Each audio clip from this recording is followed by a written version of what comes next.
একজন সাহাবা এসে বললেন, ইয়া রাসূলুল্লাহ, আমি একটু জান্নাতে যেতে চাই। আল্লাহ নবী বললেন, ইসমুকা ইয়া কি, তোমার নাম কি? বললেন, আমার নাম হলো আব্দুল্লাহ। আল্লাহ নবী আবার জিজ্ঞাসা করলেন, তুমি কতটা নামাজ পড়ো? হুজুর, আমি বেশি নামাজ পড়তে পারি না। তুমি কতটা রোজা রাখো? হুজুর, আমি বেশি রোজা রাখতে পারি না। তুমি কতটা হজ করলেন বাবা? হুজুর, আমি বেশি হজ করতে পারি না। দয়ার নবী হেসে বললেন, ও সাহাবা, তাহলে কি নিয়ে তুমি দয়ার জান্নাতে যাবে? সাহাবা দাঁড়িয়ে বললেন, হুজুর, আমার ভিতরে নামাজ রোজা হজ যাকাত আছে, কিন্তু তার চেয়ে আল্লাহকে আর আপনার ভালোবাসাটা আমার অন্তরে বেশি। ইমাম মেশকাত রহমাতুল্লাহ, যে মেশকাতের হাদিসটা না পড়লে পৃথিবীর কোনো হুজুর মাওলানা হতে পারে না, ওই মেশকাতে বলা হয়েছে, দয়ার নবী বললেন, ও সাহাবায়ে কেরাম, তোমরা যদি পৃথিবীর জমিনে কোনো জান্নাতীওয়ালা ব্যক্তিকে যদি দেখতে চাও, যিনি ইবাদতের অপেক্ষায় আমার ভালোবাসাটা বেশি দিয়েছে, জবান দিয়ে প্রকাশ করলো, ওই ব্যক্তি হলো দুনিয়ার জমিনে একজন জান্নাতি। জোরে সুবহানাল্লাহ। ছেলেদের বলবো, ইবাদত করতে পারেন, এটা আমাদের দুর্বলতা, এটা আমাদের গুনাহ, আল্লাহ ক্ষমা করুন। কিন্তু নবী নিয়ে সমালোচনা করা যাবে? আপনাদের এলাকায় এটা চলছে, কারেন্ট কিংবা জেনারেটর, আগুন ধরে নেন, কারেন্ট, চারটে পিলিয়ার এক জায়গায় থাকে, মাঝখানে একটা বড় মেশিন থাকে, তাকে ট্রান্সফরমার কিংবা ট্রান্সমিটার বলা হয়। বাইকের পিছনে নাম্বার যে প্লেট দেওয়া আছে, ঠিক ততরূপ ওই রকম একটা নাম্বার প্লেট উপরে দেওয়া আছে, দুই মানুষ উপরে, আবার কাঁটা তার দিয়ে ঘেরা, সাদা প্লেট কিন্তু লাল রঙের লেখা, উপরে ইংরেজিতে লেখা আছে ডেঞ্জার। ডেঞ্জার মানে কি? বন্ধু করব। ডেঞ্জার মানে কি? যেমন দেখছো, এবার তোমার বাড়ি যাওয়ার পালা। তারপরে লেখা আছে, বাংলায় লেখা আছে বিপদ। বিপদ মানে কি?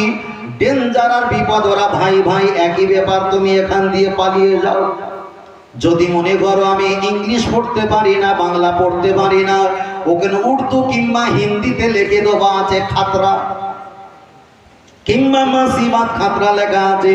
তাহলে তুমি যদি ইংরেজিতে পড়তে পারো, এই ডেঞ্জার পড়ে এখান থেকে পালিয়ে যাও। বাংলা যদি পড়তে পারো, বিপদ পড়ে ভয়তে পালিয়ে যাও।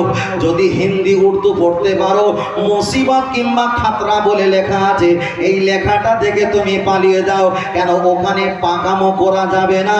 কেন? ওটাই হলো মেন, ওটাই হলো গোড়া। ওখানে ঝাঁপ ফেলে দিলে টোটাল শত শত বাড়ির পরিবার অন্ধকার হবে, ঠিক না? ঠিক। আবার ওখানে যদি বলেন, হুজুর, আমি বাংলা পড়তে পারি না, ইংলিশ পড়তে পারি না, উর্দু হিন্দি আমি কিছুই পড়তে পারি না, তোমার মতো মূর্খ ব্যক্তির জন্য সরকার করে দিয়েছে কি?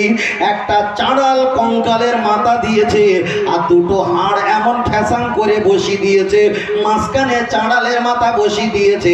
তুমি এবার দেখে চিন্তা ভাবনা করো, নিশ্চয়ই এখানে পাকামো করলে, গাদ্দারি করলে আমাকে কঙ্কাল আর চাঁড়ালে পরিণত হতে হবে।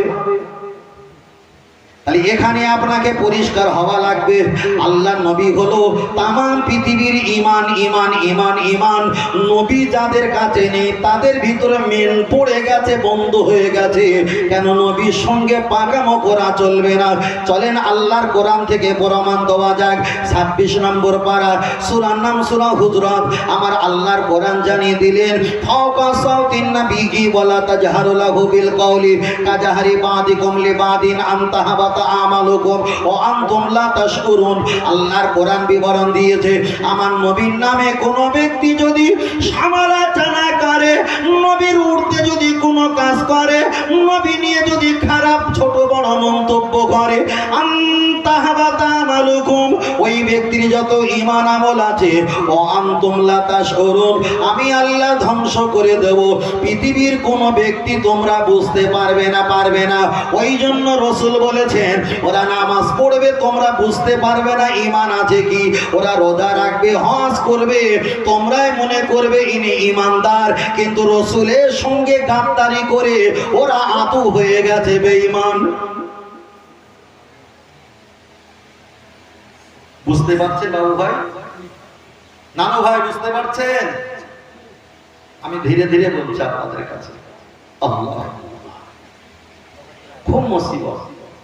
আরো 10টা বছর পরে কি হবে আল্লাহ ভালো, আল্লাহ ভালো জানে, আল্লাহ ভালো জানে। আল্লাহ, ও আমার সোনামানিকের, আমি আপনাকে বোঝাই, চলেন একটা বার এগিয়ে দেওয়া যায়। ওরাই তো বলেছে মোবাইলে কোরআন শরীফ যদি থাকে, মোবাইল অ্যাপসে, মোবাইলে কোরআনের অ্যাপস পাওয়া যায়। ওরাই ফতোয়া দিয়েছে মোবাইলে যদি কোরআনের অ্যাপস ডাউনলোড করো, তোমরা ওযু করার প্রয়োজন হবে না। বিনা ওযুতে কোরআন শরীফ যদি মোবাইলে অ্যাপ ডাউনলোড করে তোমরা আঙুল দিয়ে টেনে টেনে পড়তে পারো। কিন্তু যারাই বলেছে উযু করা লাগবে না, উপরে দোবা আছে স্ক্রিন, উপরে দোবা আছে একটা কভার, উপরে দোবা আছে একটা দেখা যায় ফাইবার, ওরাই বলেছে হাত দিতে পারো কিন্তু কোরআনে বিনা ওযুতে পড়তে পারবে, মোবাইল অ্যাপস কোরআন শরীফ পড়তে পারবে। কিন্তু হানাফি মাযহাবের ফতোয়া হলো যে কোরআন শরীফ তেলাওয়াত করবে, ওই কোরআন শরীফে লেখা এসেছে জালিকাল কিতাবুল লা রাইবা ফি, তার উপরে লেখা এসেছে লা ইয়ামাসসুহু ইল্লাল মুতাহহারুন। স্বয়ং আল্লাহর কোরআন বিবরণ দিয়েছে তোমরা অপবিত্র অবস্থায় কোরআনে স্পষ্ট করবে।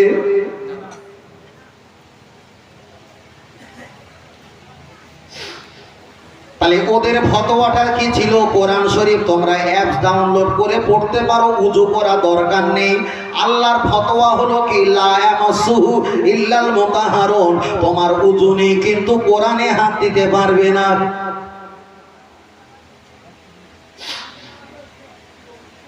কোরআন শরীফ কেউ যদি বিনা ওযুতে পাঠ করে, আল্লাহর কোরআনের সঙ্গে বিয়াদবি করা হবে। চলেন আমি আপনাকে জিজ্ঞাসা করি, এখানে আমরা যারা বসে আছি আমাদের প্রত্যেকের নেকির ভাগ কম, গুনার ভাগ বেশি। তাহলে গুনার ভাগ বেশি, নেকির ভাগ কম।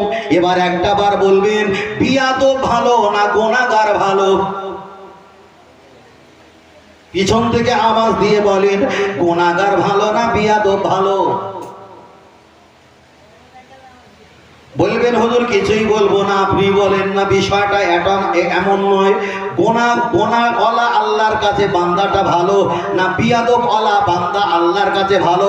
আমি কোরআন থেকে আপনার কাছে দলিল দেবো। এখানে যারা আমরা বসে আছি আমরা গুনাহগার না বিয়াদব?